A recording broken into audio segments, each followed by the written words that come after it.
আশা করছি এই বছরে ডিসেম্বর অর্থাৎ বড়দিনের আগেই আমরা শিক্ষার্থীদের হাতে তাদের বই পৌঁছে দেব। আমরা আনন্দময় শিক্ষার জন্য মাল্টিমিডিয়া ক্লাসরুম এবং ওয়ান টিচার ওয়ান টেবিল ব্যবস্থা করছি।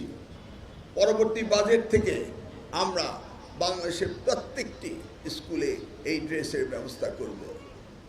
সেই সাথে আমাদের মিড ডে মিল এইটিও শুরু হয়েছে এবং আগামী প্রাথমিক স্কুলের যে বাজেট রয়েছে আমরাকে পিডিপি যে 5 বলি সেখানে সেটার জন্য বরাদ্দ রয়েছে। আমরা আনন্দময় শিক্ষার জন্য মাল্টিমিডিয়া ক্লাসরুম এবং ওয়ান টিচার ওয়ান টেবিল ব্যবস্থা করছি। ইনশাল্লাহ আগামী বাজেটে সেটা দেখতে পাবেন। এই ওয়ান টিচার ওয়ান টেব থেকে একজন শিক্ষক তার ক্লাসরুমে কতজন ছাত্রছাত্রী রয়েছে, তাদের শারীরিক অবস্থা, তাদের মানসিক অবস্থা, তাদের পারিবারিক অবস্থা, তাদের অ্যাটেন্ডেন্স হতে শুরু করে মাল্টিমিডিয়া ক্লাসরুমে এই শিক্ষকদের ট্যাবলেট থেকে তাদেরকে আনন্দময় শিক্ষা শেখানো হবে। আমরা চাই না আমাদের আগামী দিনের ভবিষ্যৎ শুধু জিপিএ A+, গোল্ডেন প্লাস এই সোনার হরিণের পিছনে ছুটে বেড়াক। আমরা চাই তারা মেধাবী ছাত্র হোক, তারা ক্রিয়েটিভ হোক, তারা সৃজনশীল হোক এবং তারা খেলতে খেলতে শিখবে, সেটা আমরা চাই। আমরা ক্লাস 4 থেকে sports and culture and debate সেটা আমরা ইনক্লুড করছি।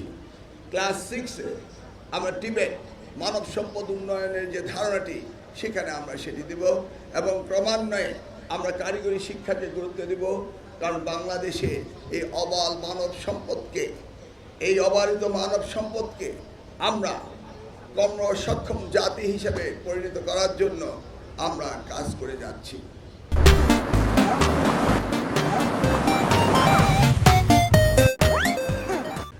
এরপরে সেকেন্ডারিতে এবং টার্সিয়ারি এডুকেশনও আমরা সেখানে কারিগরি শিক্ষাকে সবচেয়ে বেশি গুরুত্ব দিচ্ছি। আমরা চাই বিশ্বায়নের যুগে প্রতিযোগিতায় বাংলাদেশ টিকে থাকুক এবং আমাদের এই অবারিত মানব সম্পদ, যেটা আমরা মনে করি বিশ্বে বাংলাদেশ হচ্ছে সবচেয়ে ঘনবহুল একটি জনসংখ্যার রাষ্ট্র, highly densely populated country in the world. আমরা দেখছি উন্নত বিশ্বে তাদের মোর পিপল আর ডাইং, লোক বেশি মারা যাচ্ছে এবং কম লোক জন্মগ্রহণ করছে, জনসংখ্যা ক্রমান্বয়ে কমে যাচ্ছে। কিন্তু তার বিপরীতে বাংলাদেশ জনসংখ্যা শুধু বেড়েই চলছে। এই জনসংখ্যা একটি জাতির কখনো অভিশাপ হতে পারে না। এই জনসংখ্যাকে মানব সম্পদে রূপান্তরিত করতে হবে। সেই কর্মযজ্ঞ শুরু হয়েছে বাংলাদেশে মাননীয় প্রধানমন্ত্রী তারেক রহমানের নেতৃত্বে। আমরা শিক্ষায় বাজেট এবছর সর্বাধিক পেয়েছি।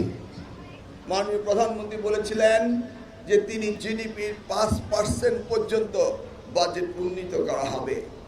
আমরা দেখেছি বিগত দিনগুলোতে জিডিপির 1.69% দেওয়া হতো, সেটি ছিল 87,000 কোটি টাকা। এবার তিনি এটাকে উন্নীত করে 2% করেছেন এবং শিক্ষা মন্ত্রণালয় পেয়েছে 1,36,000 কোটি টাকা।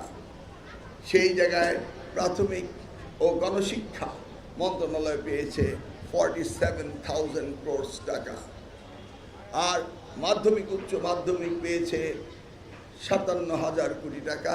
তার বিপরীতে ছিল 45,000 কোটি টাকা বিগত সরকারের, আর প্রাথমিক স্কুলে ছিল 31,000 কোটি টাকা।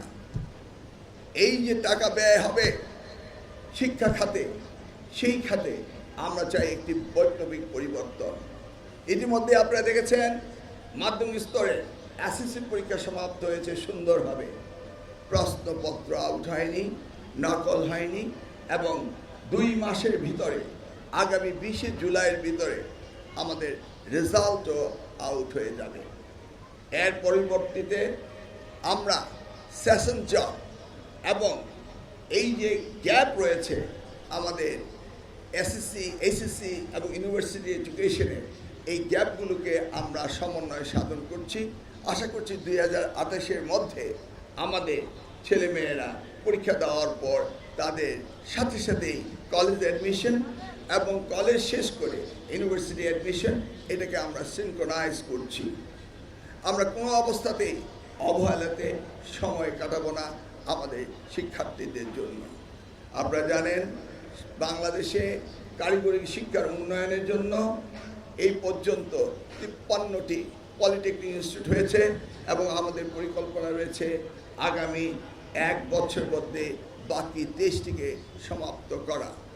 আমরা টেকনিক্যাল স্কুল অ্যান্ড কলেজ সারা বাংলাদেশে 329টি স্থাপন করে যাচ্ছি এবং আশা করছি আমাদের আগামী 2 বছরের মধ্যেই সেই কাজগুলো শেষ হবে। আমরা টেকনিক্যাল ট্রেনিং সেন্টার হতে শুরু করে কারিগরি শিক্ষায় দীক্ষিত করে মানব সম্পদ তৈরি করার জন্য শিক্ষা মন্ত্রণালয় থেকে নিরলস আমরা কাজ করে চলছি। আমরা চাই মাননীয় প্রধানমন্ত্রীর যে এজেন্ডা রয়েছে সেই এজেন্ডা এই শিক্ষাকে বাংলাদেশের সবচেয়ে বেশি গুরুত্ব তিনি দিয়েছেন। আগামী বাংলাদেশ গড়ার জন্য যেটি প্রয়োজন সেটি মাননীয় প্রধানমন্ত্রী তিনি হাতে নিয়েছেন।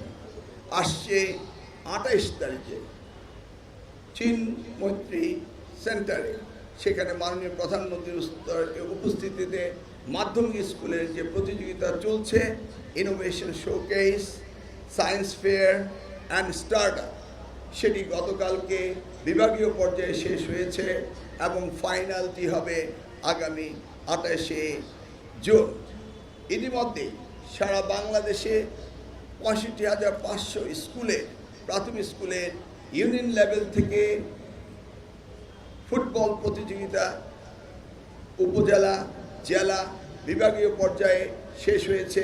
20 তারিখে আমরা ফাইনাল গেম বালক এবং বালিকা ন্যাশনাল আর্মি স্টেডিয়ামে মাননীয় প্রধানমন্ত্রীর উপস্থিতিতে এই অনুষ্ঠানটির সমাপ্তি এবং পুরস্কার দেওয়া হবে।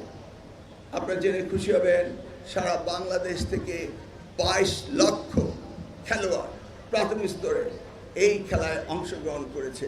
এটি একটি বিশাল নাম্বার। আমরা চাই আমাদের শিক্ষার্থীদেরকে সব সময় আনন্দে রাখা। আমরা চাই না সারাক্ষণ শুধু বইয়ে থাকা।